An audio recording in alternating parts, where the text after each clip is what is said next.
Hi everyone, this is Roshan, and today in this video we are going to study about a molecule and a molecular mass. So what is a molecule? A molecule is a nothing, just a combination of two or more atoms. Okay, as it may given in the definition, see, a molecule is a combination of two or more atoms, not a single atom. Okay, it may be two or more atoms held together by a strong chemical force of attraction. You can't able to separate a molecule very easily. It's very difficult for you because there must be a strong chemical force presenting on them, and that strong chemical force is also called as a chemical bond. Okay, and that chemical force is also called as a chemical bond. So in general, the molecules are classified into two types. They are homoatomic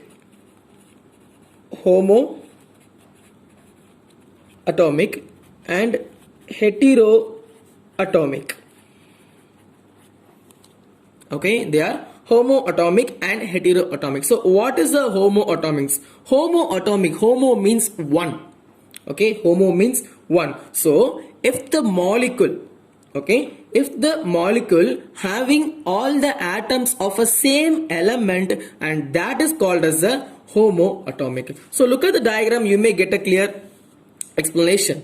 So look here, neon is the atom, you leave it here. In hydrogen molecule H2, okay, in H2 you may see both the atoms, okay, both the atoms are of hydrogen only. As well as in nitrogen also, both the atoms are of nitrogen. Likewise in oxygen also. So these three molecules are also called as a homoatomic molecules. Okay.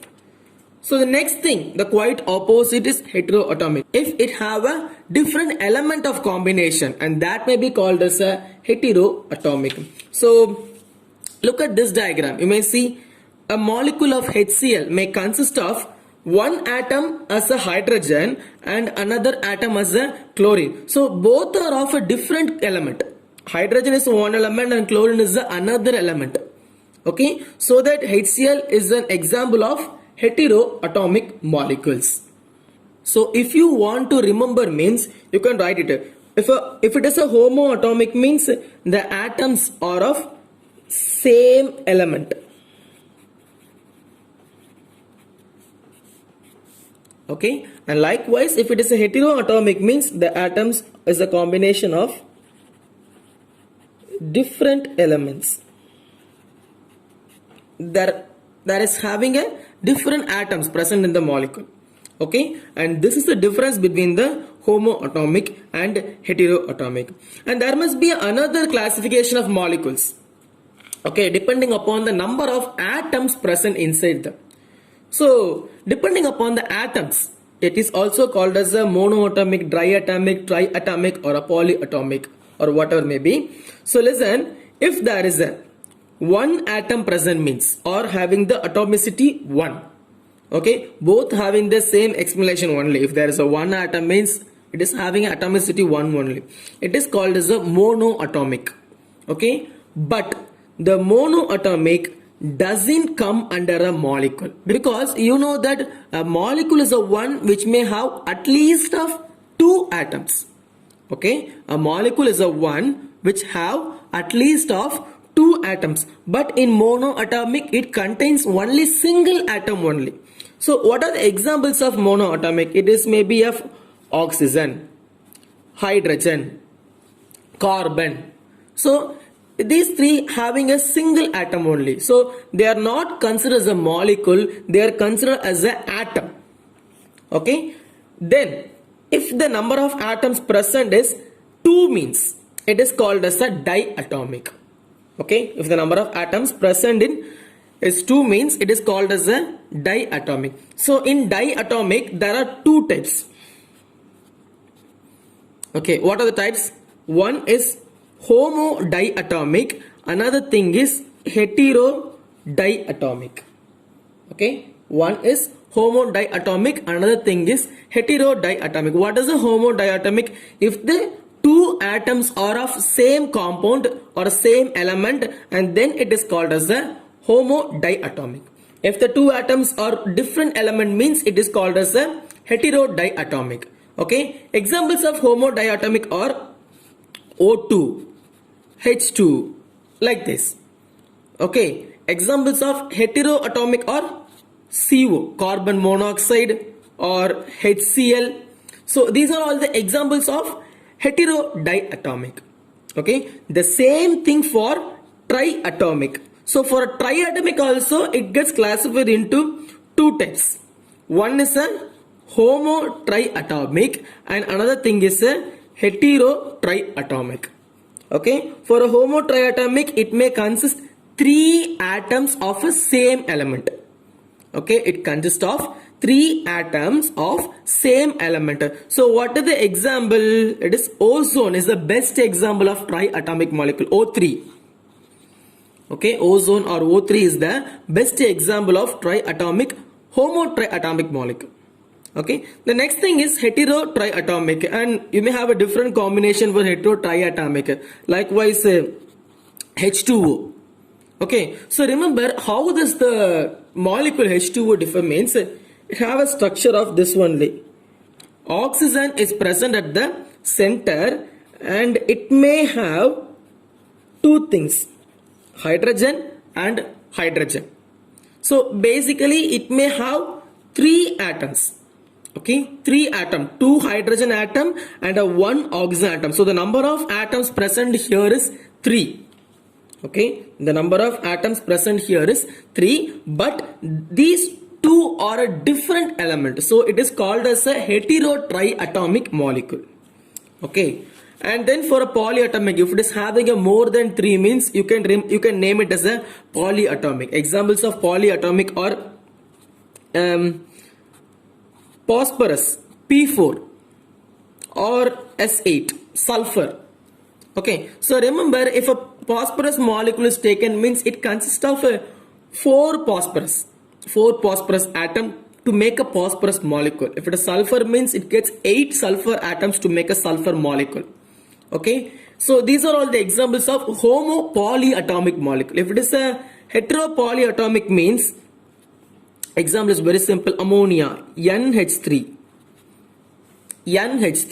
So one nitrogen atom and 3 hydrogen atom. So they combine to form a 4 atom. They comes under a polyatomic molecule. Okay guys, so these are all the basic classification of molecule depending upon the number of atoms present inside a compound or an element. The next thing what we are going to study is about the relative molecular mass. So relative molecular mass is nothing but if you want to measure, if you want to calculate the mass of a molecule means you can use this term, relative molecular mass or RMM. Okay, so relative molecular mass of a molecule is the ratio between the mass of one molecule of a substance. It may be of either any molecule, whether it may be a homoatomic or heteroatomic. Okay, it may be of any molecule. So mass of one molecule of a substance to the 1/12 of the atom of a carbon 12. So listen guys, RMM or a relative molecular mass is defined as the ratio of mass of one molecule of a substance, of any substance, to the 1/12 mass of carbon, mass of an atom of carbon, not a normal carbon. You have to use a carbon 12 isotope. Okay, the reason why we are using a carbon 12 isotope means because it is a standard value. You have to compare anything with this standard value to get a relative mass of that substances. Okay, for example, if you want to calculate the relative molecular mass of H2O means water. Okay, if you want to calculate the relative molecular mass of water or H2O means first separate the atoms. We are having 2 hydrogen and 1 oxygen. Okay, we are having 2 hydrogen and 1 oxygen. So listen, you have to calculate the relative molecular mass of the separate atoms and then add both of them. Okay, so the relative atomic mass or relative molecular mass for hydrogen is 1. It may contain 2 hydrogen atom. So 2 into 1, that gives you 2, the value 2. Okay, for 2 hydrogen, I may get the value 2. For a single oxygen, the value must be 16. So I put 16. So the total of, here I get H2O, the total relative molecular mass of a water molecule is 18. Okay, so this is the way you have to find out the relative molecular mass of a molecule. And the next thing what we are going to see is about the difference between the atom and the molecule. Okay, it's a quite interesting and also an important one. Listen, an atom is the smallest particle of an element because nothing is smaller when compared to an atom. Okay, atom is the finest and the final particle. A molecule is the smallest particle of an element or a compound, because there must be a single atom may also be considered as a molecule in some element. Okay, or you might have a two atoms in a compound. Two atoms may form a compound. Okay, so a molecule is the smallest particle in a compound, whereas the atom is the smallest particle in an element. Okay, the next thing is atom does not exist in free state except in noble gases. Okay, except noble gases, atoms doesn't exist in a free state. They all exist in a combined form only. But molecules exist in a free state. Okay. The third point is except some noble gases, atoms are highly reactive. They are very curious to react with any other atoms to form a chemical bond or to form a molecule. They are very fast and are very reactive. Okay, but molecules are less reactive. They need some energy to combine or to make a reaction, like heat energy or some catalyst or some chemical compounds. Okay, but atoms, they doesn't need anyone. The fourth point is atom does not have a chemical bond. It's a common thing. It's a basic thing because bond may create between any two particles, minimum of two particles. Okay, not for a single particle. Atom is a single particle and it does not have a chemical bond. But a molecule has a minimum of two atoms. So it must contain a chemical bond to hold it. Okay, to hold those atoms, it must contain a chemical bond. So the chemical bond is a compulsory one for a molecule. Okay, so these are all the differences between the atom and the molecule. I hope you guys get a very clear understanding about the molecules and the molecular mass. Okay, so that's it for now today, students. I hope you all enjoy this topic very much. If you have any doubt in this topic, means you can ask me on the comment section. And if you like the video, please put me a like. If you want daily videos, subscribe my channel, and daily videos are coming for you. See you guys on the next video. Thank you, students.